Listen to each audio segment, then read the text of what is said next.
نحمده ونستعينه ونصلي على رسوله الكريم اما بعد جمعۃ المبارک کا خطبہ سننے کے آداب۔ رسول اللہ صلی اللہ علیہ وسلم نے جمعے کے خطبے کے دوران چند آداب ہمیں سکھائے۔ پہلا ادب یہ ہے کہ جس وقت خطیب خطبہ دینے کے لیے نکل آئے وہ ممبر پر بیٹھ جائے، اس وقت اپنی نفل نماز اور آپس کی گفتگو کو بند کر دیا جائے، یعنی امام کے ممبر پر آنے سے پہلے آپ جتنے نوافل چاہیں پڑھ سکتے ہیں۔ یہ ہم نے پچھلے درس میں واضح کیا تھا کہ بعض لوگ 4 سنتیں پڑھنے کی کوشش کرتے ہیں کہ جمعے سے پہلے 4 سنتیں ہیں۔ کسی حدیث کے اندر 4 سنتوں کا ذکر نہیں ہے۔ جمعے سے پہلے آپ جتنے نوافل چاہیں آپ پڑھ سکتے ہیں، اور 2 نفل جو پڑھے جاتے ہیں یہ بھی تحیۃ المسجد ہے، یعنی جمعے سے پہلے کوئی سنت نہیں ہے۔ ہاں جمعے کے بعد 2 بھی ہیں اور 4 بھی ہیں، لیکن جمعے کے خطبے سے پہلے اس کی کوئی مؤکد سنت اللہ کے رسول صلی اللہ علیہ وسلم نے بیان نہیں کی۔ جو لوگ 4 سنتیں پڑھتے ہیں وہ حقیقت کے اندر احتیاطی ظہر بھی پڑھتے ہیں۔ ان کے گمان کے مطابق یہ جمعہ نہیں ہوا، وہ اسی لیے وہ احتیاط کے پیش نظر وہ ظہر کی نماز بھی ساتھ پڑھتے ہیں۔ یہ ان کے علماء نے ان کی رہنمائی کر رکھی ہے جو غلط ہے۔ حقیقت کے اندر ان کی فقہ کی کتابوں میں جمعے کے لیے بعض ایسی شرطیں لکھی ہیں جو دنیا میں اس وقت کہیں نہیں پائی جاتی۔ مثال کے طور پہ فقہ حنفی کی مشہور کتاب ہدایہ، اس کے اندر 4 شرطیں لکھی ہیں جمعے کے فرض ہونے کی۔ اس میں سے ایک یہ ہے کہ اس شہر کے اندر شرعی عدالت اور شرعی نظام ہو۔ ان شرطوں میں سے ایک شرط یہ ہے۔ اب پوری دنیا کے اندر کہیں بھی پوری طرح شریعت نافذ نہیں ہے، پوری دنیا میں کہیں بھی پوری شریعت کہیں نافذ نہیں ہے، تو ان کے اس اصول کے مطابق تو دنیا میں کہیں بھی جمعہ نہیں ہوتا۔ اپنے اسی اصول کے پیش نظر وہ لوگوں کو کہتے ہیں کہ آپ احتیاطی ظہر بھی پڑھیے، وگرنہ اللہ کے رسول صلی اللہ علیہ وسلم کی تعلیمات سے احادیث سے کوئی ایسی شرط نہیں ملتی۔ کل شرط لیست فی کتاب اللہ فہو باطل، بخاری کی روایت ہے ہر وہ شرط جو اللہ کی کتاب میں نہ ہو وہ باطل ہے، مردود ہے، رد ہے۔ جب اس شرط کا حدیث کی کسی کتاب کے اندر ذکر نہیں تو اس کا اعتبار کر کے لوگوں کو ساری زندگی احتیاطی ظہر پڑھواتے رہنا یہ کہاں کا عدل اور انصاف کا تقاضا ہے۔ تو اس لیے بھائیو دوستو، آپ سنت کے مطابق چلیے، اللہ کے نبی کی حدیث سے جو بات ملے اس کو لیجئے۔ نبی صلی اللہ علیہ وسلم کی حدیث سے یہ نہیں ملتا کہ آپ نے لوگوں سے کہا ہو کہ ظہر سے پہلے 4 رکعتیں پڑھو، ظہر کے بعد پھر 4 پڑھو، پھر 2 پڑھو، یعنی احتیاطی ظہر اس نام سے کوئی چیز حدیث اور شروحات کے اندر نہیں ملتی۔ یہ بعض لوگوں کی فقہ کا مسئلہ ہے۔ تو بات یہ ہے کہ امام جب خطبے کے لیے نکل آئے تو اس وقت اپنی نفل نماز بھی بند کر دیں اور آپس کے اندر گفتگو بھی بند کر دیں۔ دوسرا ادب، بعض لوگوں کا حرص ہوتا ہے کہ وہ پہلی صف کے اندر جائیں، آگے جائیں، تو اس صورت کے اندر وہ یہ کرتے ہیں باوجود اس حرص کے وہ جلدی نہیں آتے وہ لیٹ ہیں، اور لیٹ آنے کے ساتھ ساتھ وہ پہلی صف میں جانے کے خواہش مند ہوتے ہیں۔ پھر وہ لوگوں کی صفوں کو چیرتے ہوئے، گردنوں کو پھلانگتے ہوئے آگے آنے کی کوشش کرتے ہیں۔ دوسرا ادب جو حدیث کی کتابوں سے ملتا ہے وہ یہ ہے کہ جہاں پر آپ کو جگہ ملے وہیں پر بیٹھ جائیے، لوگوں کو تکلیف نہ دیجیے۔ ایک صحابی لیٹ آئے اور وہ لوگوں کی صفوں کو چیرتے ہوئے آگے آ رہے تھے۔ نبی صلی اللہ علیہ وسلم نے ان سے فرمایا کہ اجلس فقد آذیتا، بیٹھ جا، تو نے لوگوں کو تکلیف دی ہے۔ تو یہ لوگوں کو تکلیف دینا ہے، گردنیں پھلانگ کر آگے آنا درست نہیں ہے۔ البتہ اہل علم نے امام کو اس سے مستثنا قرار دیا ہے کہ خطیب یا امام جس نے خطبہ دینا ہے، ظاہر ہے اس کا آگے آنا اس کی مجبوری ہے۔ وہ اگر لیٹ، دروازہ ایک ہے، وہ اپنے وقت پہ آتا ہے، تو وہ اگر لوگوں کی صفوں کو عبور کرتا ہوا آگے آتا ہے تو یہ ایک مجبوری ہے۔ بصورت دیگر کسی بندے کے لیے یہ درست نہیں ہے کہ وہ لیٹ آئے اور لوگوں کی صفوں کو چیرتا ہوا وہ پہلی صف میں آنے کا خواہش مند ہو۔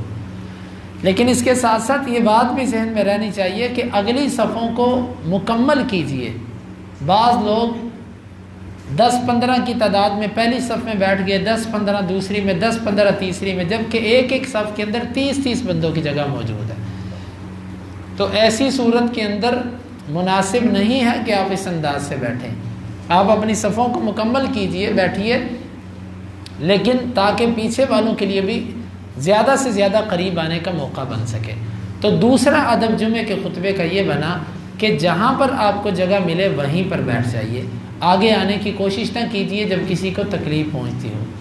تیسرا ادب یہ ہے کہ جمعے کے خطبے کو امام کی طرف متوجہ ہو کر سنیے، اپنا چہرہ امام کی طرف کیجیے، خطیب کی طرف کیجیے، جس طرح کہ حدیث کے اندر آتا ہے کانوا یقبلون علیہ بوجوہہم، صحابہ کرام اپنے چہرے اللہ کے نبی صلی اللہ علیہ وسلم کی طرف متوجہ کیا کرتے تھے۔ اکثر لوگ سیدھا دیوار کی طرف دیکھتے ہوتے ہیں، صرف ایک دو بندے جو امام کے خطیب کے سامنے ہوتے ہیں، چند لوگ خطیب صاحب کو دیکھتے ہوتے ہیں۔ استاذ، مربی اور خطیب کی طرف دیکھنے سے انسان کو جو اثرات حاصل ہوتے ہیں وہ بنا دیکھے حاصل نہیں ہوتے۔ آپ ایک آڈیو سن لیں اور ایک وہ بیان جس کو آپ نے خطیب کے سامنے بیٹھ کر مجلس میں سنا ہو، روحانی انوارات جو آپ کے اوپر گرتی ہیں، اس کا اور آڈیو بیان کا بڑا فرق ہے۔ تو اس لیے خطیب جب خطبہ دے رہا ہو، آپ کونے میں بیٹھے ہیں، آپ یوں منہ کر کے بیٹھیے تاکہ خطیب کی طرف آپ پوری طرح متوجہ ہو سکیں، اس کو مکمل اس کو دیکھتے جائیے۔ چوتھا ادب یہ ہے کہ خطبے کے دوران آپ نے کسی سے کسی طریقے سے بات نہیں کرنی، حتیٰ کہ آپ نے کسی کو اشارہ بھی نہیں کرنا، بلکہ حدیث کے اندر آتا ہے کہ آپ نے اگر کسی کو چپ ہونے کو کہا کہ خاموش ہو جاؤ تو آپ نے لغو بات کی۔ صفوں کے تنکوں کو اور اسی طرح موبائل کو یا اسی طرح جیب کے اندر ہاتھ ڈالنا، یہ اکثر لوگ خطبے کے دوران موبائل سے لگے رہتے ہیں۔ یہ غلط طریقہ ہے، خلاف سنت ہے، جمعے کے آداب کے منافی چیز ہے۔ اسی طرح صفوں کے تنکوں سے کھیلنا یا اسی طرح اور کسی چیز سے مشغول ہو جانا، یہ درست نہیں ہے۔ البتہ کچھ چیزوں کا جواب دیا جا سکتا ہے۔ کوئی باہر سے آ کے آپ کے قریب بیٹھا، اس نے آہستگی سے سلام کیا، اس کے سلام کا جواب دیا جا سکتا ہے۔ دوسری بات یہ ہے کہ اللہ کے نبی صلی اللہ علیہ وسلم کا نام آئے، آپ پر درود بھیجا جا سکتا ہے خطبے کے دوران۔ نعرے بازی، سبحان اللہ، الحمدللہ کی آوازیں اونچی اونچی کرنا اور یہ مناسب نہیں ہے۔ البتہ اگر خطیب آپ سے کوئی بات پوچھتا ہے تو اس کے ہاں یا نہ میں سر ہلایا جا سکتا ہے۔ مناسب یہ ہے کہ خطیب خطبے کے دوران ایسی بات لوگوں سے نہ پوچھے اور نہ لوگوں کو اس بات کا عادی بنائے کہ وہ لوگوں کو کہے کہ بھئی، جس طرح کے بعد لوگوں کی عادت ہوتی ہے وہ آیت پڑھ کے چپ ہو جاتے ہیں، جب تک آگے سے سبحان اللہ کا ان کو نعرہ نہیں نظر آتا اس وقت تک وہ آگے بھی نہیں چلتے۔ تو یہ جمعے کے آداب کا طریقہ نہیں ہے۔ خطیب بھی اس چیز کا احتیاط کرے اور جو سامعین ہیں ان کو بھی چاہیے کہ وہ ایسا نہ کرے۔ البتہ کوئی حدیث سن کے، آیت سن کے بے اختیار آپ کے منہ سے سبحان اللہ نکلتا ہے، بے اختیار آپ کے منہ سے اللہ اکبر نکل جاتا ہے، تو یہ ایک الگ چیز ہے۔ البتہ قصداً ایسا کرنا یہ درست نہیں ہے۔ اور اسی طرح جمعے کے آداب میں سے، خطبے کے آداب میں سے ایک یہ ہے کہ آپ خطیب سے بات کر سکتے ہیں، خطیب سے بات کر سکتے ہیں، یہ ممنوع نہیں ہے۔ جس طرح کہ حدیث کے اندر آتا ہے کہ آپ خطبہ دے رہے تھے تو بارش نہیں ہو رہی تھی، ایک صحابی کھڑا ہوا اللہ کے رسول سے کہنے لگا، اللہ کے رسول صلی اللہ علیہ وسلم دعا کیجئے اللہ تعالیٰ بارش برسا دے۔ اس نے آپ سے بات کی، آپ نے کوئی اس پر نکیر اور رد نہیں فرمایا۔ لہٰذا اگر کوئی حاجت اور ضرورت ہو تو خطیب سے اٹھ کے بات کی جا سکتی ہے، جناب مجھے یہ مسئلہ ہے، اور خطیب اس کی بات سن لے، تحمل سے سن لے۔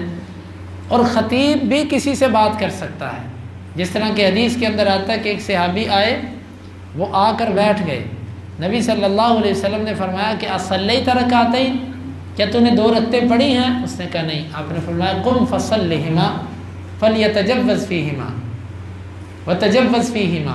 آپ نے فرمایا تو نے 2 رکعتیں پڑھی ہیں؟ اس نے کہا نہیں۔ آپ نے فرمایا کھڑے ہو جاؤ، 2 رکعتیں پڑھو اور اختصار سے پڑھو، اختصار سے پڑھو۔ تو یہ بھی ایک جمعے کے آداب میں سے ہے کہ آپ خطیب سے بات کر سکتے ہیں، خطیب کسی بھی ایک بندے سے بات کر سکتا ہے۔ البتہ لوگ آپس میں بات نہیں کر سکتے، حتیٰ کہ اگر کوئی مسئلہ ہو پیچھے، آپ ڈائریکٹ اس مسئلے کو خود روک نہیں سکتے، آپ خطیب کو آ کر کہیں کہ جی پیچھے یہ مشکل آ رہی ہے، آپ اس کے بارے میں ذرا وضاحت فرما دیجیے، تو خطیب کا حق ہے کہ وہ ممبر سے آواز دے کہ اس کو ایسے نہیں ایسے کر لیجیے۔ یہ جمعے کے آداب میں سے ہے۔ اور ایک ادب یہ ہے کہ جب جمعے کا خطبہ ہو رہا ہو، آپ نے 2 رکعتیں پڑھے بغیر نہیں بیٹھنا، 2 رکعتیں پڑھے بغیر نہیں بیٹھنا، اور ان 2 رکعتوں کو اختصار سے پڑھنا ہے۔ جس طرح کہ ابھی میں نے حدیث آپ کو سنائی کہ یہ بخاری مسلم تمام حدیث کی کتابوں میں آتا ہے کہ صحابی آئے اور وہ بیٹھ گئے، نبی صلی اللہ علیہ وسلم نے فرمایا کہ آپ نے 2 رکعتیں پڑھی؟ انہوں نے کہا نہیں پڑھی۔ آپ نے فرمایا کہ اٹھو 2 رکعتیں پڑھو اور مختصر پڑھو، ہلکی پھلکی پڑھو۔ کیوں؟ اس وقت جو اہم بات چل رہی ہے وہ یہ ہے کہ واعظ کا وقت ہے، گفتگو ہو رہی ہے، تم اپنی انفرادی عبادت کو مختصر کر کے جلدی کر کے اجتماعی عبادت کے اندر شریک ہو جاؤ۔ اجتماعی عبادت کیا ہے؟ خطبے کو سننا۔ اور آخری یہ ہے کہ جب خطبے کے لیے آئیں، یہاں سے یہ نیت کر کے آئیں کہ میں نے کچھ لے کے جانا ہے۔ یقین مانیں جتنے خطبے ہم نے سنے ہیں نا، اللہ تعالیٰ اس بات کو ہمیں اس بات پر گرفت نہ کرے، بات سچ ہے، اتنے خطبے جتنے ہم نے سنے ہیں جمعے کے، اتنے تو صحابہ کرام نے بھی نہیں سنے تھے، کیونکہ نبی صلی اللہ علیہ وسلم پر خطبہ جو فرض ہوا تھا وہ مدینہ کے اندر تھا۔ مدینہ کے اندر آپ نے اپنی زندگی میں 9 سے 10 سال خطبے دیے ہیں، صحابہ کرام نے آپ کے 9 سے 10 سال خطبے سنے ہیں۔ ہمیں زندگیاں گزر گئی خطبے سنتے ہوئے، ہم میں سے ایک بندے کو خطبے سنتے 50 60 سال ہو چکے ہیں، تو اس کے باوجود ہماری زندگیوں کے اندر یہ تبدیلی نہیں آتی۔ اس کی وجہ یہ ہے کہ ایک تو مشکل یہ ہے کہ ہم آتے ہی نماز کے وقت ہیں، ہم کہتے ہیں کہ جماعت سے ملنا یہی جمعہ پڑھنا ہے، جبکہ جمعہ کا اور عام ظہر کی نماز کا فرق یہ ہے کہ جمعے کا خطبہ سنا جائے۔ جمعے کا خطبہ سننا اصل جمعہ یہ ہے، اور جمعے سے پہلے آنے کی کوشش کریں تاکہ ہم کچھ لے کر، ہاں اگر آپ کسی جگہ سمجھتے ہیں کہ خطبہ لمبا ہوتا ہے، سنت یہ ہے کہ خطبہ جمعے کا چھوٹا ہونا چاہیے۔ نبی صلی اللہ علیہ وسلم نے فرمایا طول صلاتہ وقصر خطبتہ مئنۃ من فقہہ، خطبے کا چھوٹا ہونا اور نماز کا لمبا ہونا آدمی کے سمجھدار ہونے کی علامت ہے۔ تو مطلب اس حدیث کا یہ کہ خطبہ زیادہ لمبا نہیں، چھوٹا ہونا چاہیے۔ اگر آپ کسی جگہ سمجھتے ہیں کہ خطبہ لمبا ہوتا ہے، ہم سے اتنی دیر نہیں بیٹھا جاتا، اور نہ اتنی باتیں ذہن میں رہتی ہیں کہ اتنی باتیں ایک ہی مجلس کے اندر ہو جائیں کہ ذہن میں بیٹھے ہی کچھ نہ، آپ کسی ایسی جگہ کا انتخاب کر لیں کہ جہاں پر خطبہ مختصر ہے، سنت کے مطابق عمل ہے، آپ وہاں پہ چلے جائیں، لیکن کوشش یہ کریں کہ جائیں وقت پر، جائیں اذان سے پہلے، خطیب کے منبر پر بیٹھنے سے پہلے، تاکہ آپ کا نام اس رجسٹر میں لکھا جا سکے جو جمعے کے دن خاص اللہ تعالیٰ کے ہاں نام لکھ کر پیش کیا جاتا ہے، اس میں آپ کا نام آ سکے۔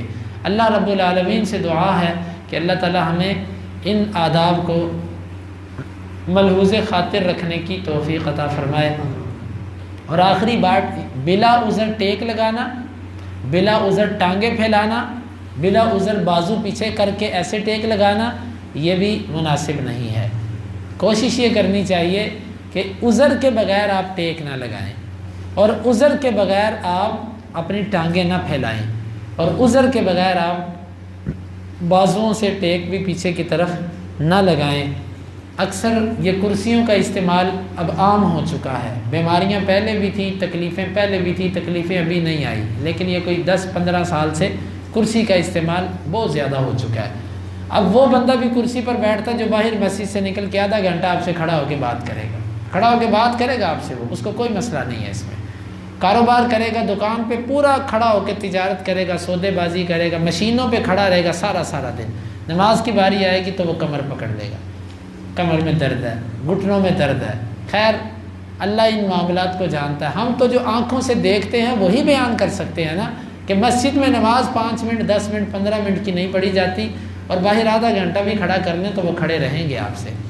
البتہ اس کا استعمال بہت ہو چکا ہے، اس کے ساتھ یوں ٹیک لگا کے بیٹھ جاتے ہیں اور اکثر سو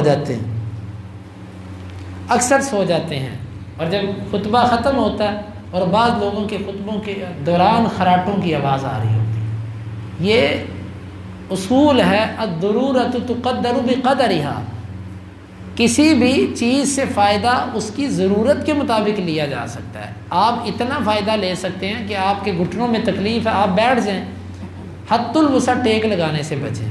کرسی پر ٹیک لگانا، دیوار کے ساتھ ٹیک لگانا ایک بات ہے، بلکہ اہل علم نے لکھا ہے اس آیت سے استدلال کرتے ہوئے کأنہم خشب مسندہ، منافقین کی عادت تھی کہ وہ اللہ کے نبی صلی اللہ علیہ وسلم کی مجالس کے اندر ٹیک لگا کر بیٹھا کرتے تھے۔ بعض اہل علم نے اس آیت سے یہ بھی نقطہ نکالا کہ نبی صلی اللہ علیہ وسلم کی مجلسوں میں وہ ٹیک لگا کر دیواروں کے ساتھ بیٹھا کرتے تھے۔